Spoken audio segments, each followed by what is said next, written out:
Good to have your company this Saturday morning. Steady inflation numbers during the week could be pointing to interest rate cuts earlier than we maybe expected. Joining me is former Minister in the Howard Government and Bondi Partners Senior Advisor Peter McGauran. We'll talk inflation and interest rates shortly. Welcome. Happy Easter. Thank you, Tim. Same to you. Well, let's start with this migration amendment. Was it risky for the coalition to not pass the government's changes, do you think? No, it was entirely reasonable because the government brought in their draft legislation on Tuesday morning and expected it to be passed Wednesday afternoon.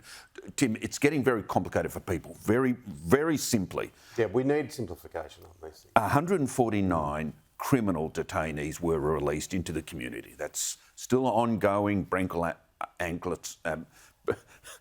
Ankle bracelets, yep. Supervision orders, curfews not being adhered to. That's one category. The second category is there's still 150 people in detention who have been refused their applications for political asylum, and they're not going home, and they refuse to cooperate. They won't take passport photos, they won't meet consul generals from the country of origin. They're refusing to do anything which will allow them to be deported, even though they're not political refugees. Now, there's a test case in the High Court that'll be handed down on an Iranian man on the 17th of April.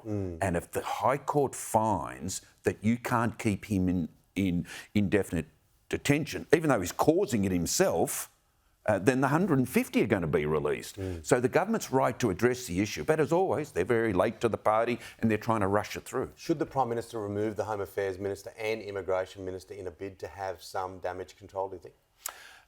He's got to remove one of them because why have we got two immigration ministers, or one under the titular head of Home Affairs at the one press conference, which only lasted 11 minutes and then they ran for cover with the cameras following them?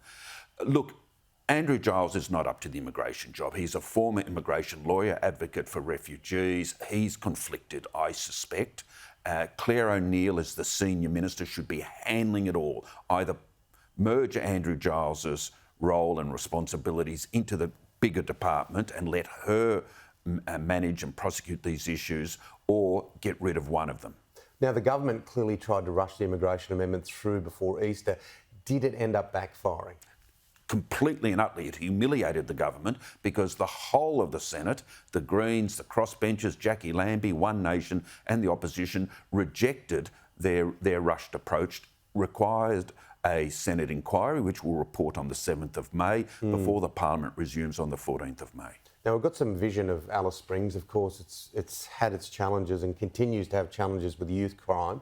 They've brought in curfews. Now, should this be introduced in other parts like Townsville and other problem areas? Yeah, there are some towns that are so out of control, such as Townsville, Moree, where there should be a curfew for young people under 18, no question. I think the curfew is the way to approach it. We've got to try and stabilise the law and order issues, the threat to the community. But on the other hand, Tim, locking up in detention, incarceration, 12, 13, 14-year-olds is a very big task. Can you imagine the support services? Such a hard issue, Such a hard issue. It's going to take a long while to address. But let's at least protect the community from their worst excesses and then try and focus in on them. But you can't just put a 13-year-old in a jail cell. What about the schooling? What about the mental health?